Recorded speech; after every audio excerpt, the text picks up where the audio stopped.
लिखी गई। तो जब हम बाइबल को खोलते हैं तो बाइबल हमें क्या बताती है वो लिखी गई। मलाकी की किताब को अगर हम आखिरी बात की आखिरी चंद आयत पढ़ें, दूसरी आयत से अगर मैं चौथी बात की दूसरी आयत से पढ़ूं तो यहाँ पर लिखा है, लेकिन तुम पर जो मेरे नाम की ताज़ीम करते हो, आफ़ताबे सदाकत ताले होगा और उसकी किरणों में शिफा होगी, और तुम गाँव खाना के बछड़ों की तरह कूदो फांदोगे और तुम शरीरों को पैमाल करोगे, क्योंकि उस रोज तुम्हारे पांव तले की राख होंगे और रब्बुल अफ़वाज फरमाता है। ठीक है, दूसरी आयत में क्या लिखा है? आफ़ताबे सदाकत ताले होगा और उसकी किरणों में शिफा होगी। ठीक है, ये जब कहा गया और उसके बाद जो है तारीख ये बताती है कि 400 साल के लिए खामोशी का एक दौर शुरू हो जाता है, जब खुदा जो है ना किसी नबी के वसीला से, ना किसी रोया में, ना किसी ख्वाब में अपने लोगों से बात करते हैं, बल्कि वो 400 साल तक एक तारीकी और एक खामोशी का मंजर हमें नजर आता है। लेकिन उससे पहले वादा क्या किया गया है? इस तारीकी से पहले क्या वादा किया है कि तुम पर जो उसके नाम की ताज़ीम करते हो, आफ़ताबे सदाकत ताले होगा। ठीक है, ये वादा है। और उसके बाद ये बुक हो गई बंद, तारीकी छा गई, और मत्ती का पहला बाब खोले तो यहाँ पर आपको दोबारा से रोशनी नजर आती है।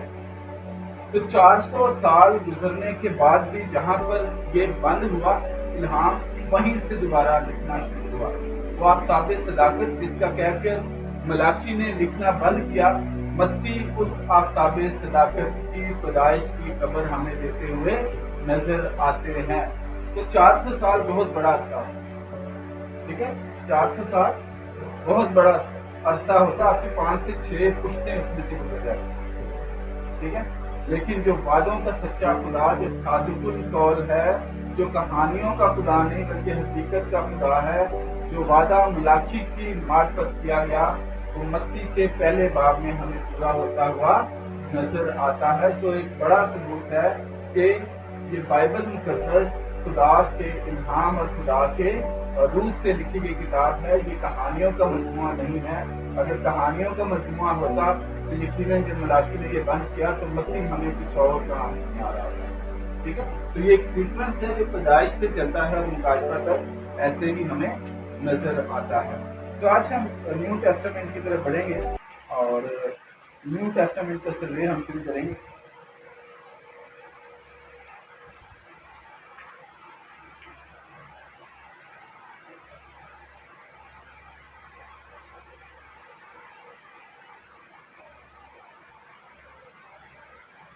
और जल्दी करेंगे। इसमें न्यू टेस्टामेंट आप सभी वाकिफ हैं, बहुत सारी चीज़ें आपको पहले से ही पता होंगी।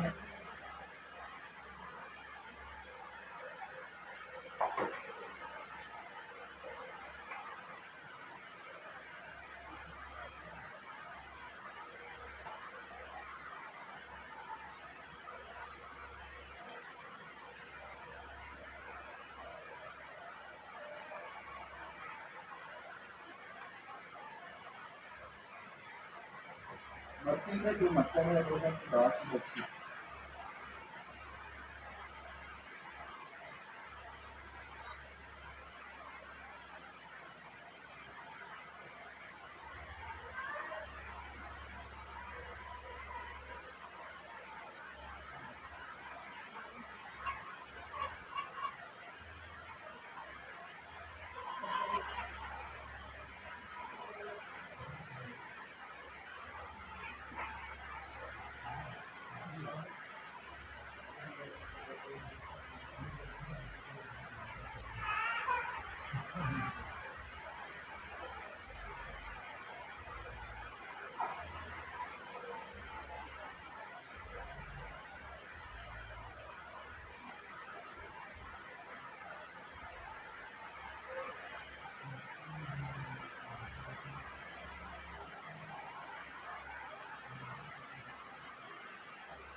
ठीक है जी। मत्ती का मतलब है खुदा की बख्शिश। मत्ती लावी के घराने से था और उसका पेशा महसूल लेना था। खुदावंद यीशु मसीह ने मत्ती को रसूल होने के लिए बुलाया।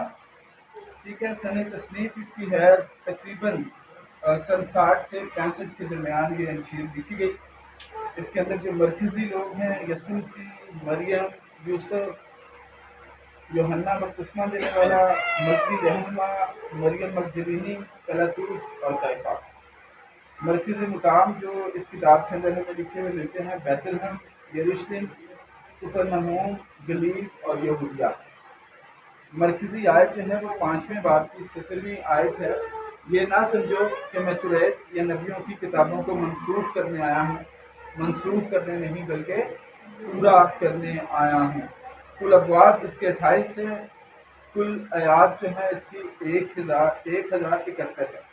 और इस किताब को जो लिखने का मकसद है वो ये साबित करना है कि यीशु मसीह ही हकीकी बादशाह है।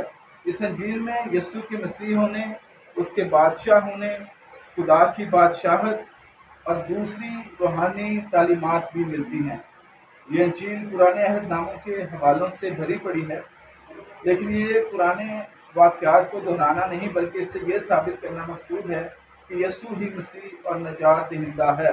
लिहाजा ये अंजील अपनी अहमियत और पेशन गोइयों के पूरा होने की निस्बत से पुराने और नए अहदनामा के दरमियान एक रास्ता का काम देती है।